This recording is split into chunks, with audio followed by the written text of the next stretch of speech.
ఈసారైనా మాట మీద నిలబడతారా రేవంత్? టిక్కెట్ రేట్లు పెంచాలంటే 20% సినీ కార్మికులకు ఇవ్వాల్సిందే.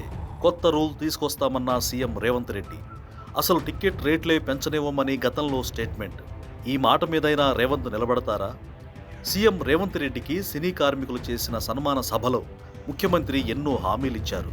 వెల్ఫేర్ ఫండ్ పెడితే ప్రభుత్వమే 10 కోట్లు ఇస్తుందని చెప్పారు. సినీ కార్మికుల పిల్లల కోసం కార్పొరేట్ రేంజ్ స్కూల్ కడతామన్నారు. టిఫిన్ లంచ్తో పాటు ఉన్నత విద్య అందిస్తామన్నారు. ఫ్యూచర్ సిటీలో సినిమా వాళ్లకు సైతం అవకాశాలు ఇస్తామన్నారు. కానీ అందులో ఒక్క విషయం మాత్రమే హైలైట్ అవుతోంది. ఇకపై సినిమా టికెట్ రేట్లు పెంచితే అందులో 20% సినీ కార్మికులకు ఇవ్వాలని చెప్పారు. ఇదెలా సాధ్యం? ఇప్పట్లో చిన్న హీరోల సినిమాకు కూడా క్రేజ్ను బట్టి టికెట్ రేట్లు పెంచమని ప్రభుత్వాలను కోరుతున్నారు. సపోజ్ ఓ పెద్ద హీరో సినిమాకు టికెట్ రేట్లు పెంచారనే అనుకుందాం. సీఎం రేవంత్ రెడ్డి చెప్పిన దాని ప్రకారం వచ్చే ఆదాయంలో 20% కార్మికులకు ఇవ్వాలి.